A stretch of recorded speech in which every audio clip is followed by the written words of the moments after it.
네, 자, 부동산 따라잡기 시청자 여러분들의 전화 상담 번호 활짝 열어두고 있습니다. 방송을 보시다가 궁금하신 부분 전화나 문자로 상담 받아보실 수 있는데요. 0251-0105번, 서울 전화 511-105번 전화 활짝 열려 있습니다.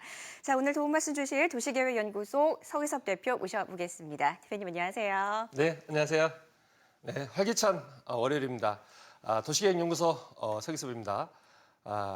지난주에 이제 정주영 회장님의 탄생 100주년 이제 기념식이 조촐하게 열렸는데요. 김영삼 대통령 이제 국장의 어떤 덮여가지고 이제 조촐하게 열렸습니다. 그래서 정주영 회장님이 이제 어록을 한번 살펴보면 시련은 있어도 실패는 없다. 뭐 이런 책을 저도 옛날에 한번 읽은 것 같은데 시련을 극복하는 이런 의지야말로 삶을 살아가는 어떤 큰 밑거름이 된다라고 말씀하셨습니다. 혹시 그 이병철 회장님이라고 앵커님 들어보셨나요? 네, 삼성의 네. 창업주죠. 네, 삼성 작업주, 현대하고 네. 삼성, 우리나라의 큰 쌍두마차인데요. 이병철 회장님이 1905년생으로서 이병철 회장님이 정주영 회장님보다 한 5년 정도 빨리 태어나셨어요. 그래서 두 분이 이제 100세, 지금 살아계시면 100세, 105세 정도 되는데 이병철 회장님은 기도하고 행동하라 이런 말 했습니다. 기도하고 행동하라. 그만큼 간절히 바라고 행동하라는 것이죠. 그리고 요행은 곧 불행의 시작이다라고 했습니다. 우리가 부동산을 투자를 할 때도 사가지고 쉽게 오르겠지 어떤 그 요행에 맡기는 게 아니고 뚜렷하게 투자에 대한 분석과 그다음에 데이터에 대한 확신을 가지고 우리가 투자를 해야 되겠다. 오늘 또 여러분의 부동산 성공 투자를 위해서 상담을 도와드리도록 하겠습니다. 네, 자, 오늘도 자세한 상담 이어가 보도록 하겠습니다. 그 전에 최근에 어떤 부분들을 짚고 가면 부동산 시장에서 성공 투자를 할 수 있는지 투자 전략들 짚어봐야 될 텐데요. 그럼 이슈가 상당히 중요하겠죠. 오늘 어떤 이슈 살펴주실까요? 네, 지난주에 이제 한국갤럽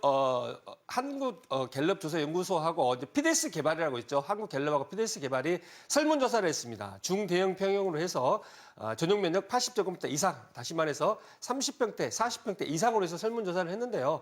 10명 중에 5명은 현재 상태를 유지할 것이다.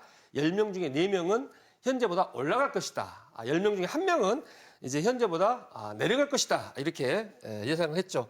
따라서 올해와 비슷할 것이다. 그다음에 올라갈 것이다가 한 90% 정도 되고요. 내려갈 것이다가 말하는 사람들이 한 10% 정도 됩니다. 이러한 것들은 앵커님이 조금 전에 말씀했지만 오프닝 멘트에서 말씀했지만 미국 금리 인상과 내년에 주택담보대출 강화 방안이 영향을 미친 게 아닌가 이렇게 보여지고 있습니다. 80제곱미터 이상이기 때문에 중대형인데요. 소형 아파트 60제곱미터 이하를 대상으로 설문조사를 진행했으면 다른 결과가 나왔을 것이다라고 지금 보여지고 있는데요. 현 거주지의 부동산의 긍정적인 전망을 자기가 살고 있는 거주지에 대해서 설문조사를 했는데 긍정적인 전망이 강남 3구가 62%가 나왔습니다. 긍정적, 다시 말해서 올라갈 것이다 생각하는 것이죠. 강북권 같은 경우는 14%가 나왔어요. 다시 말해서 14% 정도만 올라갈 것이라고 생각하기 때문에 86%는 어느 정도 약간 부정적인 어떤 생각이 있습니다. 따라서 경기 북부권, 경기 남부권 신규 아파트 물량이 많은 지역이 상승률이 좀 높았고요. 긍정적으로 보는 요율이 많이 나타나고 있습니다. 비율 자체가. 이러한 상황들은 5년 동안 가장 긍정적인 응답입니다. 2010년부터 쭉 조사를 했는데요. 그 이전에는 데이터가 없어서 말씀을 못 드리고요. 5년 동안 가장 긍정적인 민당인데 부동산 시장 화랑이 내년에도 지속이 된다. 다시 말해서 5년 전에 10%인 긍정적인 답변율이 지금 40%입니다. 따라서 5년 동안 4배가 상승을 했습니다. 긍정적으로 바라본 사람이 많으면 부동산 시장에 아무래도 플러스가 되겠죠. 부정적으로 보는 사람이 많으면 마이너스가 됩니다. 주식 같은 경우는 심리게임이기 때문에 긍정적으로 많이 볼 때는 올라가지만 테러가 일어나거나 시장을 부정적으로 볼 때는 주가가 폭락하는 경향을 보이고 있습니다. 부동산의 투자 의사도 한번 설문조사를 했는데요. 아파트, 우리가 가장 선호하는 아파트하고 오피스텔이 있는데 아파트는 가장 많이 지금 선호를 하고 있어요. 내년에 아파트를 많이 선호를 하겠다. 그다음에 오피스텔 같은 경우는 투자 비율 자체가 가장 낮네요. 그래서 이 아파트하고 오피스텔이 많이 지금 상승을 했다라고 볼 수가 있습니다. 네. 따라서 상대적으로 상가나 다세대 빌라도 그만큼 아파트보다 덜 올랐으니까 투자를 고려해 볼 만한 시점이다라고 판단이 되고요. 오피스텔 같은 경우는 수익률이 좀 낮아요. 그래서 원룸이나 고시텔 같은 경우도 원룸이나 고시원, 불법 건축물이 아닌 고시원도 있죠. 그래서 원룸이나 고시원도 투자할 만한 시기가, 투자를 고려해 볼 만한 시기가 아닌가 이렇게 생각이 됩니다. 비율 자체가 4배로 올랐기 때문에 추세 자체는 상승 커브다. 지금 단기적으로 지금 노원구나 강북구, 관악구 이런 데서 500만 원 정도 호가가 낮아지고 있는데요. 이러한 것들은 내년 봄 정도 되면은 다시 회복을 할 것이다라고 보여지고 있습니다. 이 KTX 지제역이 지금 화두가 되고 있는데요. 이 5송 구간을 신설을 해서 세종시 접근선을 개선을 하겠다라고 해서 KTX가 다시 한번 복선화 비슷하게 KTX가 신설이 될 겁니다. 그래서 2015년 12월 달, 지금 다음 달, 내일이 다음 달인데요. 12월 달, 다음 달에 지금 확정이고 한 달 이내에 확정이 돼서 발표가 되어질 겁니다. 이러한 것들이 이제 선거하고도 밀접한 연관이 있죠. 그래서 KTX 전용 선로를 광명에서 서울까지 구축을 하고요. 다시 말해서 광명 접근성이 훨씬 더 좋아지겠다. 광명이 이제 좋아지는 것이죠. 그렇게 되면. 그리고 한반도 통합 철도망도 계획을 고려하고 있다. 북한하고 중국, 러시아까지 포함해서 단절된 철도를 연결시키겠다는 것이죠. 그리고 신문지상이나 언론지상을 통해서 잘 아시다시피 제주도 신공항에 4조 정도 들어가고 서울 세종시 고속도로가 고독지구 있죠. 강동구 고독주공 2단지, 3단지 고독지구부터 시작해서 세종시까지 내려갑니다. 따라서 이 고독지구 같은 경우도 혜택이 있을 것이다라고 보여집니다. 이러한 철도들은 제가 한번 분석을 해보니까 철도역이 생기면은 철도 출구가 중요해요. 출구하고 반대쪽에 출구가 안 나는 쪽하고 2배에서 5배까지 지가가 차이가 납니다. 네. 그만큼 지하철의 중요성이 철도에서도 여실히 입증이 되는 것이죠. 따라서 오송이나 평택, 지제 같은 데는 만약에 투자를 하신다 그러면 국토교통부 들어가면 다 나와 있어요. 이 출구가 있는 쪽으로 해서 토지를 매입해도 매입하면 좋다. 따라서 지하철 출구와 지하철 접근성이 첫 번째고 두 번째 지하철이나 철도 출구를 고려하면서 투자를 해야 되겠다. 이렇게 말씀드릴 수가 있겠습니다. 네, 자, 2015년도 얼마 남지 않았습니다. 이제 한 달 남았죠. 2016년을 맞이하고 이 최근에 바뀌는 정책들에 의해서 앞으로의 그런 부동산 시장 전망들이 이렇게 나오고 있습니다. 자, 그리고 뭐 철도나 공항 등 신설되는 노선이나 이런 역들로 인해서 부동산 시장에 영향을 미치는 부분들이 분명히 있습니다. 이런 부분들 꼼꼼하게 체크해 보시고 참고하시면서 선곡 투자하시길 바라겠습니다. 자, 오늘의 부동산 이슈 살펴봤고요. 이제는 본격적으로 시청자 여러분들의 고민 상담 시작해 보도록 하겠습니다. 첫 번째 시청자부터 바로 만나보도록 하겠습니다. 전화로 만나봅니다. 여보세요? 아, 여보세요? 네, 안녕하세요. 네, 안녕하세요. 자, 어떤 상담 도와드릴까요? 아, 제가 반포 4도 네, 그 612-123번지 네, 예, 거기에 투룸을 갖고 있는데요. 네, 매도 시기랑 그 매도 후에 실거주 목적으로 네, 미사 신도시로 이사를 갈지 아니면 용인에 네. 아파트를 매수해서 이사를 갈지 고민돼서요. 네, 자, 그럼 지금 반포동에 거주를 직접 하고 계신 거고요. 아니요, 요거는 지금 반전세 놓고 있어요. 안전세를 놓고 계시고요. 네, 알겠습니다. 대표님께서 지금 지도 찾으셨으니까요. 지금부터 상담 도와드릴게요. 네, 안녕하세요, 시청자님. 아, 예, 안녕하세요. 네, 그 반포동 같은 경우는 그러면은 준공된 지가 얼마나 된 빌라인가요? 이게 2003년에 준공된 거예요. 2003년 준공이에요. 예, 예. 예. 그러면 지금 시세는 얼마 정도 가나요? 지금 부동산에 물어보니까 4억 정도 간다고 하더라고요. 4억 정도 가고 반전세는 얼마인가요? 1억 3천에 40만 원 임대 놓고 있어요. 그래요. 그럼 12년 정도 됐고 1억 3천에 4억, 1억 3천에 40만 원인데 4억이면은 4억대 빌라가 서울시내 흔치 않은데 전용이 꽤 되나 보네요. 한 16평, 15평, 16평 돼요. 15평, 16평이요. 네. 그리고 그 매도 후에 어떤 쪽으로 지금 보고 계신다고요? 그 미사 강변, 네. 센트럴 자이나 그 용인 성북 롯데캐슬 네. 예, 2개 중에 하나를 사서 이사를 가려고 하거든요. 네. 그러면 제가 말씀드리겠습니다. 네. 지금 이제 반포동에 있는 빌라 이거는 이제 일조권을 잘 받아서 사이즈는 잘 나올 것 같은데 전용은 한 열 몇 평 되나요? 전용이 몇 평 정도 되나요? 네, 한 15평 정도 되는 걸로 알고 있어요. 15평이면은 이게 4억이다. 15평이면은 대지 지분이 한 7평, 8평 정도 되겠네요. 네네. 예. 그러면은 첫 번째로 대지 지분당 기준 했을 때는 3.3제곱미터당 5,500만 원입니다. 5,500만 원이면은 가격이 높은 편입니다. 첫 번째로. 두 번째로 2년, 13년 정도 됐는데 빌라는 10년이 넘어가면은 가치가 좀 하락하는 경향이 있죠. 세 번째로 이게 4억이 넘으면은 고급 빌라 외에는 거래가 잘 되지 않아요. 고급 빌라 외에는. 그래서 이거는 고급 빌라라고 볼 수는 없고요. 15평 정도 되기 때문에 이거는 일단은 매도를 하십시오. 매도를 하시는 게 맞고 매도 시기는 내년 정도, 내년 봄에서 내년 가을 정도 매도를 하는 게 맞다라고 1차적으로 말씀드리고요. 미사 강변도시가 무슨 아파트라 그랬죠? 미사 강변 센트럴 자이요. 센트럴 자이하고 성복 롯데캐슬이라고 그러셨죠? 네네. 성복 롯데캐슬. 그러면 미사강변 센트럴 자이냐 성복 롯데캐슬이냐 이게 지금 약간 고민이 된다고 말씀하셨는데 미사강변 센트럴 자이 같은 경우는 이게 한 5억대 초반 가죠. 5억 얼마나 가나요? 5억 5천 정도 간다고 하더라고요. 5억 5천. 성복 롯데캐슬은 얼마나 가나요? 저는 지금 뭐 12월 1일부터 뭐 계약 기간이라고 하는데 네.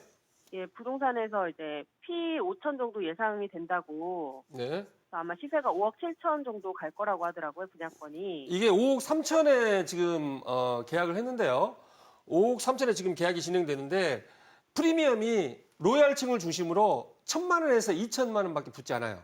아, 그러니까 신분당선 호재 때문에 지금 이제 그쪽 라인에서 아파트 값을 4천만 원, 5천만 원씩 올려서 공급을 하는데 실질적으로 뭐 내일이나 모레나 한번 가보시면은 프리미엄이 1,000만 원에서 한 2천만 원 정도 붙지 않을 것이다. 그 이유는 신분당선이 개통이 된다 손 치더라도 그만큼 가격을 높게 분양을 했다라고 볼 수가 있습니다. 따라서 이러한 성복 롯데캐슬 같은 경우는 이제 광교를 가는 중간에 이제 성복역이 있고 수지구청역 다음에 성복역 이렇게 쭉쭉 가는데 그 역마다 아파트들이 몇천 세대씩 다 들어오고 광교 신도시가 한 3만 세대 되기 때문에 실거주 목적으로 들어간다 손 치더라도 단기적으로 1,000만 원, 2천만 원 붙을 수 있지만 장기적으로 광교 신도시가 이제 본격적으로 입주가 돼서 끝나는 3, 4년 이후에는 가격이 하락할 여지가 있다라고 보여집니다. 교통은 좋아지니까 플러스적인 요인이 있는데 공급량이 너무 많다.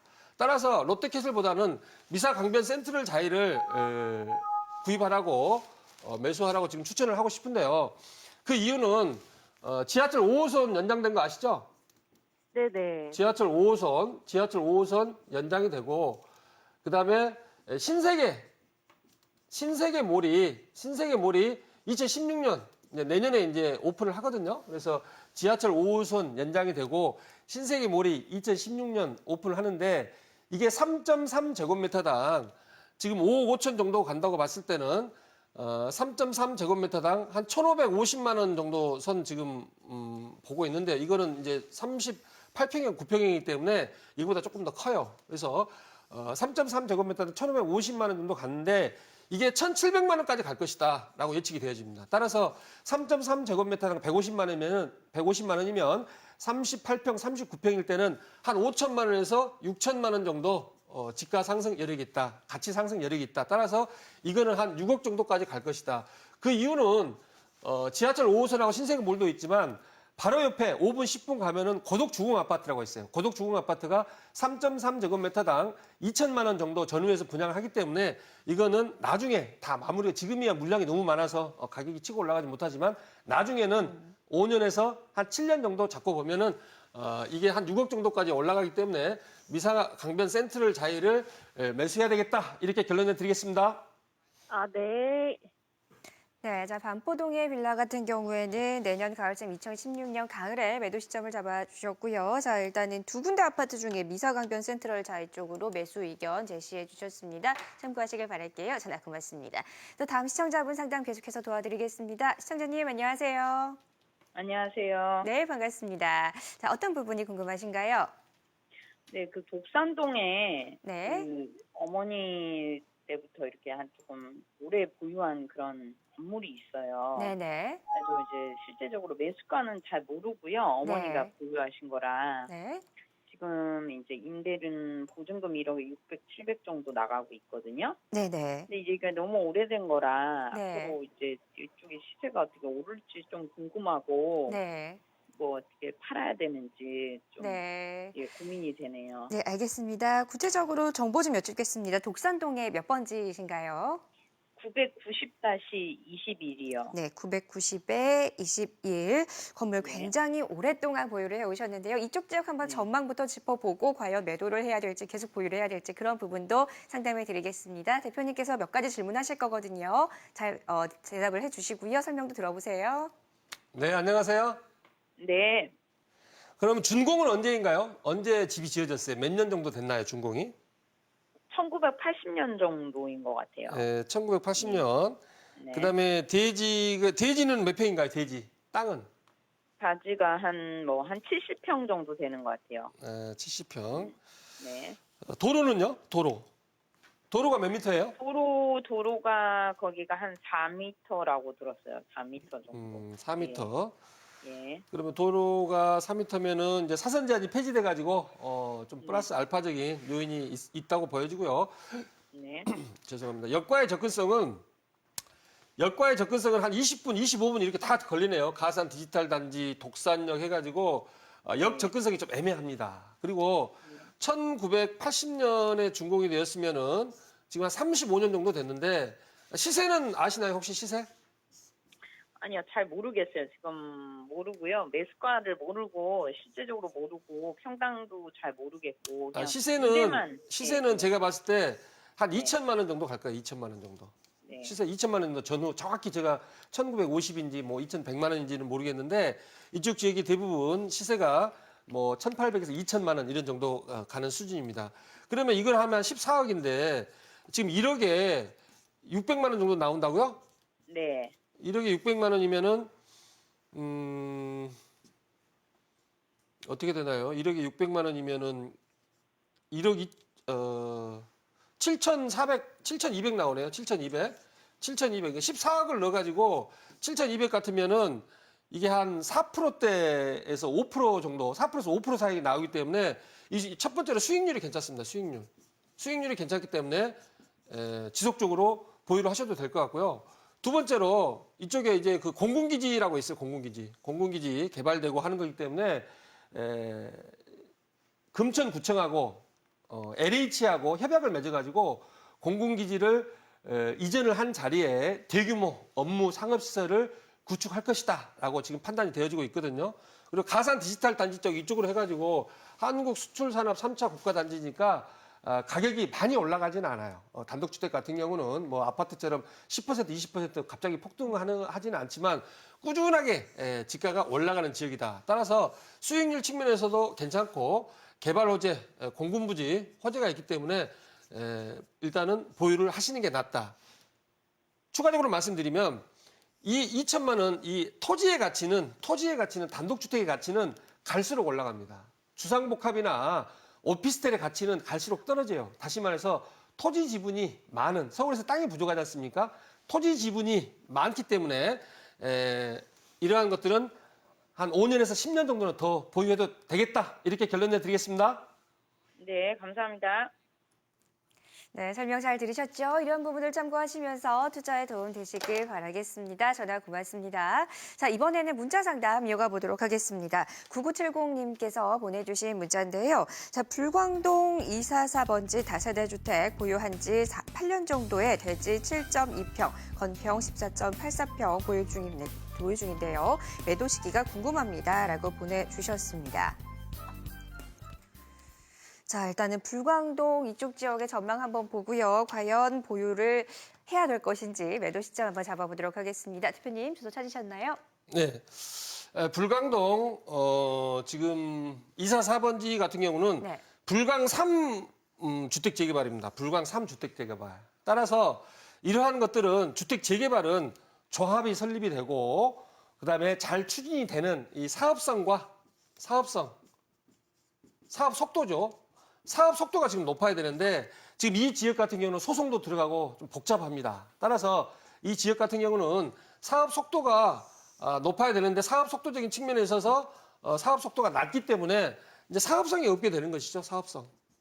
사업성이 그만큼 줄어든다. 따라서 사업성과 사업 속도를 판단을 해봤을 때 일단은 매도를 하셔야 되고, 이 지역 같은 경우가 이제 환경 가치는 좋죠. 환경 가치는 좋고 역 접근성도 좋고 하는데 전체적으로 대규모 단지가 조성이 되게 힘들어요. 대규모 단지가. 그래서 소형 파셜로 개발이 되기 때문에 단지 자체, 그다음에 역과의 어떤 대단지 프리미엄 이런 게 없기 때문에 매도를 하셔야 되겠다. 이렇게 말씀드리겠습니다. 네, 자, 사업 속도가 나지 않습니다. 앞으로 좀 기다리기보다는 빨리 매도하는 전략으로 말씀해 주셨으니까요. 이런 부분들 참고하시길 바랄게요. 자, 여기까지 오늘의 상담 진행해 보도록 하겠고요. 상담받지 못하거나 부동산 투자에 고민이 많으신 분들을 위해서 방송 이외에 서기섭 대표의 무료 세미나 준비되어 있습니다. 자, 주제는요. 2015년 가을 이후의 부동산 시장 분석과 돈 되는 부동산에 관한 내용입니다. 매주 수요일 오후 2시에 진행되고요. 신논현역 1번 출구에서 선착순 30명 접수받아서 진행하고 있습니다. 예약하실 분들 0251-0105번으로 전화 주시면 되겠습니다.